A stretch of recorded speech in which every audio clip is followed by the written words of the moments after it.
अस्सलाम वालेकुम एवरीवन। आज हम मूव कर रहे हैं ज़ोहो बुक्स कोर्स के एपिसोड 1.3 पर। एंड ऑनेस्टली ये एपिसोड पूरे ज़ोहो बुक्स कोर्स की बैकबोन है और यहीं से हम डिसाइड करते हैं कि हमारे कंपनी का स्ट्रक्चर कैसा होगा, टैक्सेस कैसे अप्लाई होंगे, इनवॉइसेस का फॉर्मेट कैसा होगा, कौन यूज़र क्या एक्सेस करेगा एंड ज़ोहो बुक्स को हम अपने बिजनेस नीड्स के अकॉर्डिंग कैसे मोल्ड करेंगे। और इन शॉर्ट, अगर सेटिंग्स गलत हैं तो अकाउंटिंग भी गलत होगी। तो आज का ये एपिसोड बहुत ज़्यादा इम्पोर्टेंट है। अब हम मूव कर रहे हैं सर फैसल की तरफ। वो स्क्रीन शेयर करेंगे और स्टेप बाय स्टेप सेटिंग की कॉन्फ़िगरेशन के बारे में हमें बताएंगे। Sir Faisal, over to you.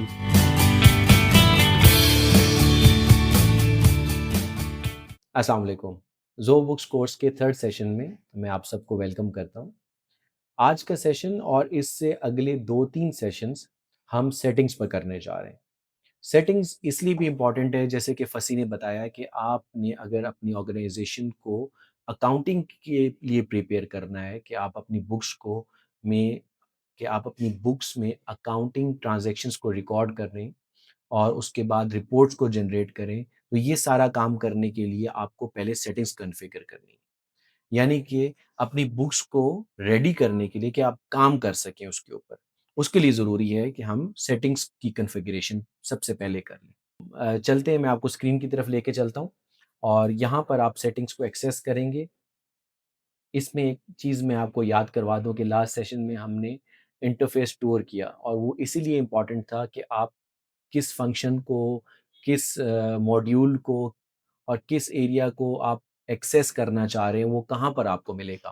तो जो इंटरफ़ेस स्टोर था, वो इसलिए इम्पोर्टेंट था कि आप अपने पूरे इंटरफ़ेस को, ज़ोहो बुक्स को याद कर लें कि क्या फ़ंक्शन, कौन-सा फ़ंक्शन कहाँ पर अवेलेबल है, कौन-सा मॉड्यूल आपको कहाँ से मिलेगा। तो इसी तरह हम सेटिंग्स की तरफ चलते हैं। सेटिंग्स का गियर आइकन है, यहाँ पर आप क्लिक करेंगे, लॉगिन करेंगे, लॉगिन के बाद सेटिंग्स को एक्सेस करेंगे और यहाँ पर आपको आपकी ऑर्गेनाइज़ेशन की तमाम सेटिंग्स मिल जाएँगी। अब इन सेटिंग्स को डिफरेंट सेक्शंस के अंदर डिवाइड किया गया है, इनको ब्रेक किया गया है। पहला तो ऑर्गेनाइज़ेशन सेटिंग्स आ जाता है। ऑर्गेनाइज़ेशन सेटिंग्स के अंदर ऑर्गेनाइज़ेशन की सेटिंग्स, यूज़र्स बनाने, उनके रोल्स डिफ़ाइन करने, टैक्सेस की सेटिंग्स, सेटअप एंड कॉन्फ़िगरेशंस हैं, कस्टमाइज़ेशन करनी, ऑटोमेशन है, ये सेटिंग्स आ जाती हैं ऑर्गेनाइज़ेशन के अंडर। फिर मॉड्यूल्स की सेटिंग्स आ जाएँगी, हर मॉड्यूल की अलग-अलग सेटिंग है। तो जनरल है, उसके बाद ऑनलाइन पेमेंट है, फिर सेल से रिलेटेड, सेल्स मॉड्यूल से रिलेटेड सेटिंग्स आ जाएँगी, परचेज़ेज़ है, फिर कस्टम मॉड्यूल्स की सेटिंग्स हैं, उसके बाद एक्सटेंशन एंड डेवलपर डेटा की सेटिंग है, इंटीग्रेशन मार्केट प्लेस की सेटिंग्स आपको यहाँ पर मिलेंगी, फिर डेवलपर डेटा की आपको सेटिंग्स यहाँ पर मिलेंगी। तो हम आज के जो सेशन के अंदर कवर करेंगे प्रोफ़ाइल और ब्रांडिंग को। ये बहुत इम्पोर्टेंट है कि बेसिक इन्फॉर्मेशन, ऑर्गेनाइज़ेशन की प्रोफ़ाइल क्रिएट की जाए, ताकि वो जो इन्फॉर्मेशन आप ऑर्गेनाइज़ेशन की प्रोफ़ाइल में ऐड करेंगे, वो आपके तमाम फॉर्म्स पर अ, ऑटो पॉपुलेट हो रही होगी। तो चलते हैं प्रोफ़ाइल की तरफ। सबसे पहले आपने प्रोफ़ाइल को ओपन करना है। प्रोफ़ाइल ओपन करने के बाद आपको ये एक तरह का फॉर्म मिलेगा, जहाँ पर आपने सारी इन्फॉर्मेशन को ऐड करना है। तो सबसे पहले आपको मिलता है लोगो। लोगो बहुत इम्पोर्टेंट है। आप देखते होंगे हर लेटर हेड के ऊपर आपको एक लोगो नज़र आ रहा है, इनवॉइसेस के ऊपर आपको लोगो नज़र आता होगा, कोटेशन के ऊपर, डिफरेंट डॉक्यूमेंट्स के ऊपर ऑर्गेनाइज़ेशन के एक लोगो होता है, कंपनी का लोगो। तो आप अपनी कंपनी, अपनी ऑर्गेनाइज़ेशन का लोगो यहाँ पर ऐड कर सकते हैं। आपने सिंपली इसको क्लिक करना है, यहाँ पर अपलोड करना है और इसकी कुछ इंस्ट्रक्शंस दी गई हैं कि लोगो जो है, जो प्रेफर्ड इमेज डायमेंशन है, वो 240 बाय 240 पिक्सेल्स होनी चाहिए। नॉर्मली कोई भी लोगो है वहाँ पर अपलोड हो जाता है, कोई इसमें इश्यू नहीं आता, बट प्रेफर्ड डायमेंशंस ये दी गई हैं। अगर आपकी ये डायमेंशंस नहीं है, आप अपलोड करके देखें। अगर आपको वो ठीक नज़र आता है, आपको इस बॉक्स के अंदर नज़र आ रहा है आपका लोगो, तो इसका मतलब वो लोगो बिल्कुल ठीक है। अगर इसके अंदर कोई लोगो में कोई पार्ट मिसिंग है या लोगो सही तरह से डिस्प्ले नहीं हो रहा, तो फिर आप अपनी उसकी डायमेंशंस को चेंज कर लें। डायमेंशंस कैसे चेंज होंगी? आप कैनवा पर चले जाएँ या कोई ऑनलाइन जहाँ पर आप फॉर्मेट चेंज कर सकते हैं, डायमेंशंस को चेंज कर सकते हैं, ऑनलाइन भी कर सकते हैं। कैनवा पर सिंपल है, आप वहाँ पर जाके कस्टम एक साइज़ सेलेक्ट कर लें और वहाँ पर जाके अपने लोगो को ऐड करें और ये 240 बाय 240 पिक्सल का लोगो जनरेट कर लें। तो नॉर्मली हर लोगो हो जाता है, हमें तो कभी आज तक इशू नहीं आया। 99.9% आप कह लें कि सारे लोगोस इस पर अपलोड हो जाते हैं। 1 एमबी का साइज़ होना चाहिए और सपोर्टेड फाइल जो है वो जेपीजी, जेपीईजी और पीएनजी होती हैं, वो भी इसमें आप ऐड कर सकते हैं। नेक्स्ट हम चलते हैं ऑर्गेनाइजेशन नेम की तरफ। अब ऑर्गेनाइजेशन नेम जो है आपका लीगल नेम होना चाहिए, जिस नाम से कंपनी रजिस्टर्ड है, क्योंकि यही नाम आपका फॉर्म्स पर डिस्प्ले हो रहा होगा। तो अगर एबीसी प्राइवेट लिमिटेड है तो पूरा नाम लिखें, एबीसी लिमिटेड है उस तरह पूरा नाम लिखें। जो भी लीगल नाम है, जिस नाम से ऑर्गेनाइजेशन रजिस्टर्ड है एसईसीपी में, एफबीआर में, वो नाम आप सेलेक्ट करें। इंडस्ट्री आप सेलेक्ट करेंगे, इंडस्ट्री सेलेक्ट करना भी बहुत ज़रूरी है, क्योंकि इसके मुताबिक वो अपना एक एनवायरनमेंट क्रिएट करेगा ज़ोहो बुक्स कि आपको किस तरह का एनवायरनमेंट चाहिए। सो यहाँ पर आप अपनी इंडस्ट्री को सिलेक्ट कर सकते हैं। इंडस्ट्री आपका जो भी कोर बिजनेस है, जो प्रिंसिपल एक्टिविटी है कंपनी की, वो आप सेलेक्ट करेंगे। कंस्ट्रक्शन का काम करती है, कंस्ट्रक्शन कर लेंगे। इंजीनियरिंग का काम है, इंजीनियरिंग करेंगी। इसके अलावा लीगल है, मैन्युफैक्चरिंग करती है, मार्केटिंग कंपनी है, तो आप अपनी इंडस्ट्री को अपने प्रिंसिपल एक्टिविटी के साथ सेट कर लेंगे। ऑर्गेनाइजेशन लोकेशन आपकी वही होनी चाहिए जिस लोकेशन पर आपने कंपनी को सेटअप करना है। जैसे पाकिस्तान में काम कर रही है तो पाकिस्तान होनी चाहिए। अब इसी से रिलेटेड उसका फिर करेंसी को हम सेलेक्ट करेंगे। अगर यूएस में काम कर रही है तो यूएस सेलेक्ट करेंगे। और नेक्स्ट हमारे पास फिर आ जाता है ऑर्गेनाइजेशन एड्रेस। ऑर्गेनाइजेशन एड्रेस, यहाँ पर आप पेंसिल का बटन देख रहे हैं, इस पर क्लिक करेंगे तो यहाँ पर एक और छोटा सा फॉर्म ओपन हो जाएगा। यहाँ पर आपको स्ट्रीट 1 का एड्रेस मिल रहा है, वो आप ऐड कर देंगे। स्ट्रीट 2 का एड्रेस यहाँ पर ऐड कर देंगे। सारा एड्रेस ऑफिस का एक ही लाइन में ऐड नहीं करना आपने, वो थोड़ा सा बुरा लगता है, एक ही लाइन के अंदर सारा एड्रेस आ रहा होता है। तो उसको आप उसको स्प्लिट कर दें, स्ट्रीट 1 में और स्ट्रीट 2 के अंदर। फिर सिटी अपनी लिखें, सिटी लिखने के बाद पोस्टल कोड लिखें और स्टेट सेलेक्ट करें। जैसे पंजाब है, पंजाब आ जाएगा। आईसीटी है, इस्लामाबाद आ जाएगा। फ़ोन नंबर आपने यहाँ पर लिखना है और फ़ोन नंबर भी वही होना चाहिए कि जो डिस्प्ले करना है आपने अपने डॉक्यूमेंट्स के ऊपर। फैक्स नंबर आप इसको लिखें। अब मैंने इसको सेव किया है और ये ऑप्शन दे रहा है कि क्या तमाम ट्रांजेक्शन, क्योंकि इसके अंदर हमने और डेटा भी डाला हुआ है, तो अगर आप सेटअप करने से पहले इसमें ये तो अगर आप ट्रांजैक्शंस करने से पहले एड्रेस को अपडेट नहीं करते तो ये इस तरह की आपको ऑप्शंस दे रहा होगा। तो यहाँ पर आपने अपडेट ऑल ट्रांजैक्शंस कर देना है। रिकमेंडेड ये है कि आपने ज़ोहो बुक्स पर कोई काम नहीं करना, सबसे पहले उसकी सेटिंग्स को कन्फिगर करना है।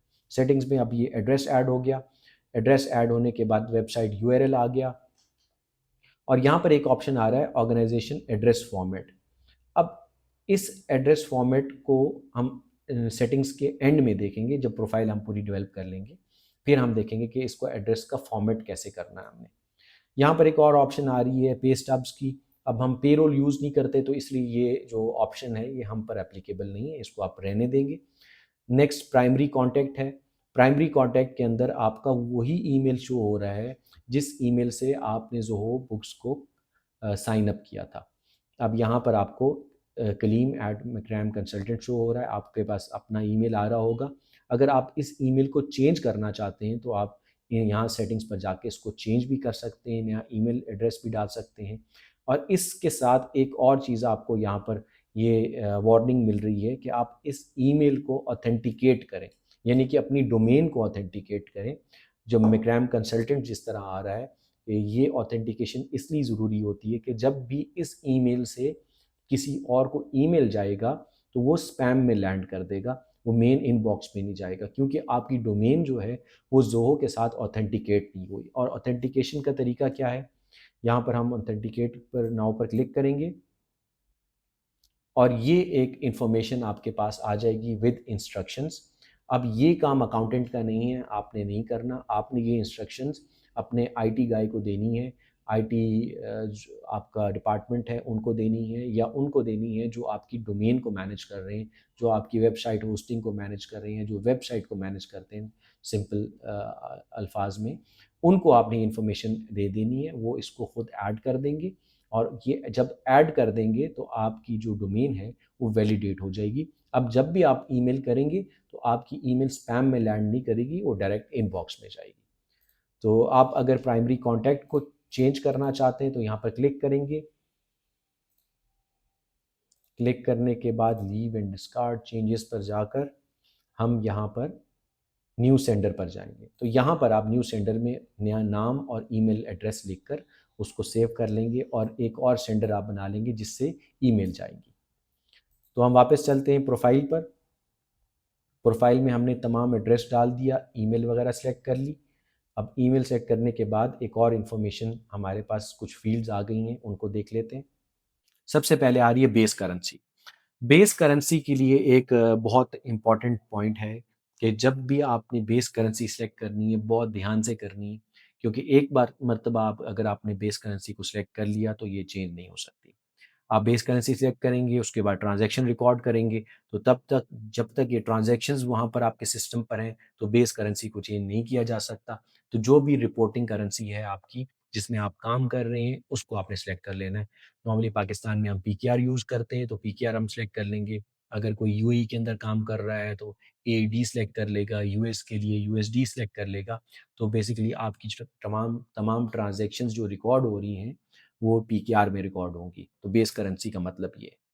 उसके बाद फिस्कल ईयर है, आपका जो फाइनेंशियल ईयर आ जाता है वो नॉर्मली हमारा जुलाई से जून होता है, उसको हम सेलेक्ट कर लेते हैं। अगर किसी का स्पेशल ईयर है जैसे जनवरी टू दिसंबर है तो वो अपना जनवरी टू दिसंबर सेलेक्ट कर लेंगे। स्टार्ट डेट 1 है, यानी कि पीरियड होगा 1 जुलाई से लेकर 30 जून तक। ये हमारा फिस्कल ईयर सिलेक्ट हो जाएगा। अब ये सिलेक्ट करना इसलिए ज़रूरी है कि आपकी रिपोर्ट्स के अंदर जब आप रिपोर्ट फिस्कल ईयर सिलेक्ट करेंगे तो वो इस पीरियड के मुताबिक आपको रिपोर्ट जनरेट करके देगा। अगर आपने यहाँ पर डेट्स गलत लिख दी, गलत पीरियड सेलेक्ट कर दिया तो फिस्कल ईयर में वो पीरियड आएगा जो यहाँ पर डिस्प्ले हो रहा है। सो रिपोर्ट बेसिस एक्रूवल और कैश 2 मेथड्स हैं। नॉर्मली एक्रूवल सेलेक्ट किया जाता है, एक्रूवल बेसिस पर अकाउंटिंग की जाती है, तो आप एक्रूवल सेलेक्ट करेंगे। ऑर्गेनाइजेशन लैंग्वेज इंग्लिश है, कम्युनिकेशन लैंग्वेज हमारी इंग्लिश है। टाइम ज़ोन हमारा जीएमटी 5 होता है पाकिस्तान का, या जिस भी टाइम ज़ोन में आप काम करते हैं, जो बुक्स मेंटेन कर रहे हैं, जिस भी कंट्री के अंदर हैं, वो अपना टाइम ज़ोन सेलेक्ट करें। डेट फॉर्मेट हमारे पास आपको 3-4 डेट फॉर्मेट्स मिल जाते हैं शॉर्ट, मीडियम एंड लॉन्ग के अंदर। लॉन्ग के अंदर मुझे मुझे ये पर्सनली ये पसंद है, मैं इसको सिलेक्ट करता हूँ। फिर कंपनी आईडी आप यहाँ पर सिलेक्ट कर सकते हैं और कंपनी आईडी आपकी यूनिक आईडी होगी। जैसे कि एसईसीपी के इनकॉर्पोरेशन आई नंबर होता है वो आप यहाँ पर ऐड कर सकते हैं। एडिशनल फ़ील्ड्स ऐड कर सकते हैं आप, जैसे कि मैं यहाँ एनटीएन एंड एसटीआरएन, अब पाकिस्तान में एनटीएन और एसटीआरएन सेम ही होता है, वो आप यहाँ पर ऐड कर सकते हैं। इसको हम डिस्प्ले कर सकते हैं। तो मैं यहाँ इसको सेव करता हूँ। ये इन्फॉर्मेशन आपकी ऐड हो चुकी है। अच्छा, एक पॉइंट हमारा रह गया था ऑर्गेनाइज़ेशन एड्रेस फॉर्मेट को। इसको समझ लेते हैं कि आप अपने ऑर्गेनाइज़ेशन के एड्रेस फॉर्मेट को किस तरह मैनेज कर सकते हैं। इस पर हम क्लिक करेंगे। ये यहाँ पर हमें शो हो रहा है। जितने भी आपके पीडीएफ होंगे, जैसे कि मैंने पहले बताया, आपका जो भी एड्रेस नज़र आ रहा होता है वो पीडीएफ यहीं से इन्फॉर्मेशन लेगा और पीडीएफ के ऊपर डिस्प्ले करेगा। आपका जो एड्रेस है इस ऑर्गेनाइजेशन का वो किस तरह डिस्प्ले हो रहा है, वो प्रीव्यू करके हम देख लेते हैं। इस तरह हमें डिस्प्ले हो रहा है, जैसे कि स्ट्रीट 1, स्ट्रीट 2। अगर आप वीडियो को थोड़ा-सा रिवर्स करें और एड्रेस वाले फॉर्म पर जाएँ तो देखेंगे कि मैंने आपको बताया कि स्ट्रीट 1 में आप एक एड्रेस डाल दें आधा, स्ट्रीट 2 में आधा डाल दें, तो ये बेसिकली वही है। तो यहाँ पर हमें प्लेस होल्डर्स मिलते हैं। डिफरेंट प्लेस होल्डर्स आप ऐड कर सकते हैं अपने ऑर्गेनाइजेशन के एड्रेस के अंदर। स्ट्रीट 1, स्ट्रीट 2, ऑर्गेनाइजेशन नेम अगर आपने रखना है, सिटी, प्रोविंस वगैरह, ये सब आप यहाँ पर ऐड कर सकते हैं। और बेसिक अब हमें ये मिल रहा है यहाँ पर, ये स्ट्रक्चर हमें बेसिक यहाँ पर मिल रहा है। और इसके अंदर क्या है, इसके अंदर हमें ऑर्गेनाइजेशन स्ट्रीट एड्रेस 1 है, फिर एड्रेस 2 है, सिटी, कंट्री और फ़ोन आ जाता है हमारे पास। फिर ईमेल है, वेबसाइट है, यहाँ पर ये आप कर सकते हैं। अब इसके अंदर आप चेंजेस भी कर सकते हैं कि अगर आपने इसमें कुछ चेंज करना है, जैसे कि इस्लामाबाद पाकिस्तान आ रहा है, अगर आपने कोई और प्लेस होल्डर ऐड करना है, मैं यहाँ पर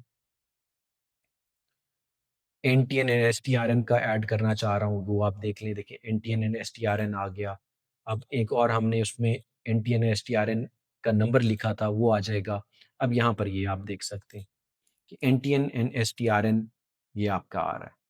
तो इस इन्फॉर्मेशन को आप चेंज कर सकते हैं, इस फॉर्मेट को। अगर कोई आपने चीज़ रिमूव करनी है, कोई प्लेस होल्डर रिमूव करना है वो आप कर सकते हैं, कुछ ऐड करना है वो आप कर सकते हैं। ये सब इन्फॉर्मेशन आपको यहाँ पर प्लेस होल्डर्स मिल जाएँगे। इसके अलावा भी अगर आप कुछ लिखना चाहें, वो भी आप यहाँ पर लिख सकते हैं, वो भी आप यहाँ पर जैसे मैं यहाँ पर ABC 1 2 3 ये मैंने कुछ ऐड कर दिया अपनी तरफ से, तो आपको ये भी डिस्प्ले में मिल जाएगा ABC 1 2 3।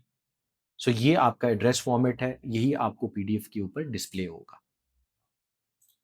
अब हम वापस चलते हैं प्रोफाइल की तरफ और प्रोफाइल में हमने ये सब इन्फॉर्मेशन ऐड कर दी।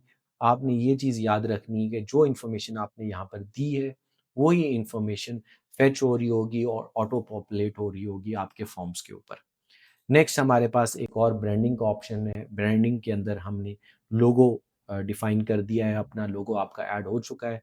अपीयरेंसेस ये थीम्स हैं, डार्क थीम यूज़ करना चाहें जो हमारे पास आ रही है, लाइट थीम यूज़ करना चाहें, फिर एक्सेंट कलर्स हैं, उसकी वो जो आप थीम के लिए कलर यूज़ कर रहे हैं, उसके अंदर ये आप ब्लू कलर यूज़ कर सकते हैं, ये ग्रीन कलर यूज़ कर सकते हैं। इसी के साथ पूरी थीम का कलर चेंज हो जाएगा। आप इसमें ये रेड कलर यूज़ कर सकते हैं, ऑरेंज कलर यूज़ कर सकते हैं, जो भी आपको इसमें कलर पसंद है। इसके अलावा कस्टम कलर्स भी आपको मिलते हैं। आप अपने कस्टम कलर्स भी इसके अंदर ऐड कर सकते हैं और अगर कोई ख़ास ब्रांडिंग के साथ आपने आपने जाना तो आप अपना कोड ऐड कर सकते हैं कलर का और उसको अप्लाई कर लेंगे। सो सेटिंग्स के आज के सेशन के अंदर हमने प्रोफाइल बिल्ड करना सीखी कि प्रोफाइल में इंफॉर्मेशन कैसे ऐड करते हैं और उसमें काफ़ी सारे सेक्शंस थे। प्रोफाइल मेन प्रोफाइल एड्रेसेस थे, सेंडर्स का ईमेल था, उनको चेंज करना, वैलिडेट करना उनको, इसके अलावा एड्रेस के फॉर्मेट्स को चेंज करना और फिर ये ब्रांडिंग करना। तो ये बहुत इंपॉर्टेंट था कि सबसे पहले स्टेप पर हम अपनी प्रोफाइल को रेडी कर लें, ब्रांडिंग कर लें। इसके बाद हम नेक्स्ट सेशंस के अंदर अगली सेटिंग्स पर जाएँगे और उसके अंदर हम देखेंगे किस तरह हम ऑर्गेनाइज़ेशन की सेटिंग्स को कॉन्फ़िगर करते हैं। तो इस सेशन के लिए मुझे इजाज़त दें, नेक्स्ट सेशन में इंशाल्लाह मुलाकात होती है। अल्लाह हाफ़िज़।